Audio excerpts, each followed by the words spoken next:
بسم اللہ الرحمن الرحیم۔ ہمارے یوٹیوب چینل کے تمام ناظرین و سامعین، السلام علیکم ورحمۃ اللہ وبرکاتہ۔ آج کی ہماری یہ ویڈیو خلیفہ سوم حضرت عثمان بن عفان رضی اللہ تعالیٰ عنہ کے فضائل اور مناقب پر مبنی ہے۔ چند دل قبل یاسین قادری نامی شخص نے حضرت عثمان غنی رضی اللہ تعالیٰ عنہ کی شان اقدس میں انتہا درجے کی گستاخی کی، لیکن آج ہم اپنی ویڈیو میں حضرت عثمان غنی رضی اللہ تعالیٰ عنہ کی فضیلت، ان کے مناقب اور ان کی شان کا تذکرہ کریں گے۔ خلیفہ سوم حضرت عثمان غنی رضی اللہ تعالیٰ عنہ کا تعلق قریش کے معزز قبیلے سے تھا اور سلسلہ نسب عبد مناف پر رسول اللہ صلی اللہ علیہ وآلہ وسلم سے جا ملتا ہے۔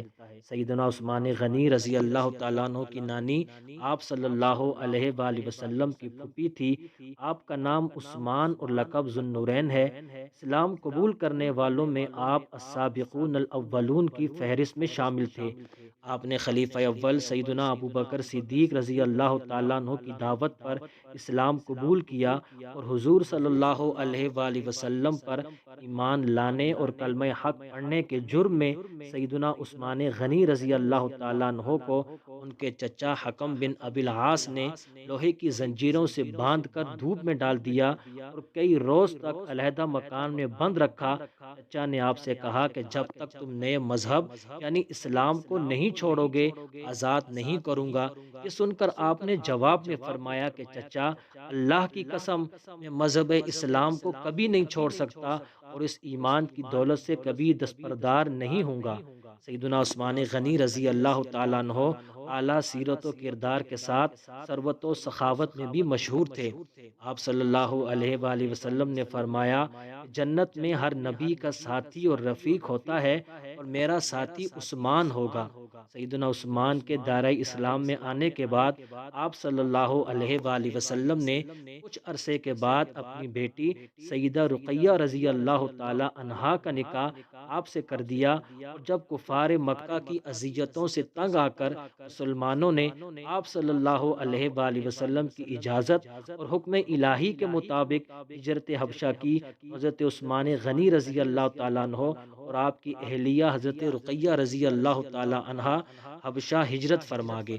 جب حضرت رقیہ رضی اللہ تعالیٰ عنہا کا انتقال ہوا تو آپ صلی اللہ علیہ وآلہ وسلم نے اپنی دوسری بیٹی حضرت ام کلثوم رضی اللہ تعالیٰ عنہا کو آپ کی زوجیت میں دے دیا۔ اسی طرح آپ کا لقب ذو النورین معروف ہوا۔ مدینہ منورہ میں پانی کی قلت تھی، جس پر سیدنا عثمان غنی رضی اللہ تعالیٰ عنہ نے آپ صلی اللہ علیہ وآلہ وسلم کی اجازت سے پانی کا کنواں خرید کر مسلمانوں کے لیے وقف فرمایا، اور اسی طرح غزوہ تبوک میں جب آپ صلی اللہ علیہ وآلہ وسلم نے مالی اعانت کی اپیل فرمائی، حضرت عثمان غنی رضی اللہ تعالیٰ عنہ نے 30,000 فوج کے 1/3 اخراجات کی ذمہ داری لی، اور جب رسول اللہ صلی اللہ علیہ وآلہ وسلم نے زیارت خانہ کعبہ کا ارادہ فرمایا تو حدیبیہ کے مقام پر یہ علم ہوا کہ قریش مکہ تو جنگ پر آمادہ ہیں۔ اس پر آپ صلی اللہ علیہ وآلہ وسلم نے حضرت عثمان غنی رضی اللہ تعالیٰ عنہ کو سفیر بنا کر مکہ بھیجا۔ قریش مکہ نے آپ کو روکے رکھا تو افواہ پھیل گئی کہ سیدنا عثمان غنی رضی اللہ تعالیٰ عنہ کو شہید کر دیا گیا۔ اس موقع پر 1400 صحابہ سے آپ صلی اللہ علیہ وآلہ وسلم نے بیعت لی کہ سیدنا عثمان غنی رضی اللہ تعالیٰ عنہ کا قصاص لیا جائے۔ یہ بیعت تاریخ اسلام میں بیعت رضوان کے نام سے معروف ہے۔ قریش مکہ کو جب صحیح صورتحال کا علم ہوا، وہ صلح پر آمادہ ہو گئے، سیدنا عثمان غنی رضی اللہ تعالیٰ عنہ واپس تشریف لے آئے۔ خلیفہ اول سیدنا ابو بکر صدیق رضی اللہ تعالیٰ عنہ کی مجلس مشاورت کے آپ اہم رکن تھے، اور امیر المؤمنین سیدنا عمر بن خطاب رضی اللہ تعالیٰ عنہ کی خلافت کا وصیت نامہ آپ نے ہی تحریر فرمایا۔ دینی معاملات پر آپ کی رہنمائی کو پوری اہمیت دی جاتی۔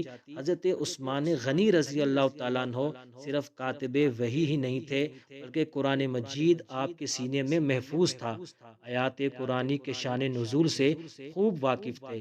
بطور تاجر دیانت اور امانت آپ کا ترائے امتیاز تھا، نرم خو تھے اور فکر آخرت پر ہر دم پیش نظر رکھتے تھے۔ نبی اکرم صلی اللہ علیہ وآلہ وسلم کا ارشاد ہے کہ عثمان کی حیا سے فرشتے بھی شرماتے ہیں۔ تبلیغ و اشاعت اسلام کے لیے فراخ دلی سے دولت صرف فرماتے، ان کا دور حکومت تاریخ اسلام کا ایک تابناک اور روشن باب ہے۔ ان کے عہد زریں میں عظیم الشان فتوحات کی بدولت اسلامی سلطنت کی حدود و اطراف عالم تک پھیل گئی، اور انہوں نے اس دور کی بڑی بڑی حکومتوں روم، فارس، مصر کے بیشتر علاقوں میں پرچم اسلام بلند کرتے ہوئے عہد فاروقی کی عظمت و ہیبت اور رعب و دبدبے کو برقرار رکھا، اور باطل نظاموں کو ختم کر کے ایک مضبوط، مستحکم اور عظیم الشان اسلامی مملکت کو استوار کیا۔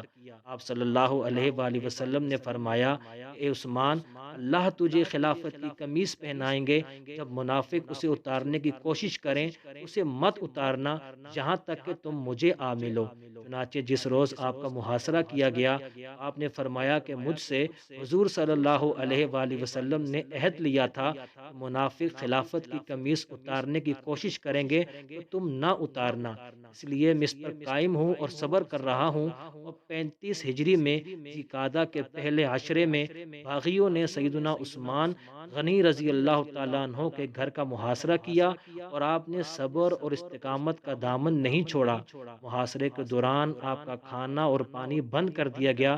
تقریباً 40 روز بھوکے پیاسے 82 سالہ مظلوم مدینہ سیدنا عثمان غنی رضی اللہ تعالیٰ عنہ کو جمعۃ المبارک 18 ذی الحجہ کو انتہائی بے دردی کے ساتھ روزے کی حالت میں قرآن پاک کی تلاوت کرتے ہوئے شہید کر دیا گیا۔ انا للہ و انا الیہ راجعون۔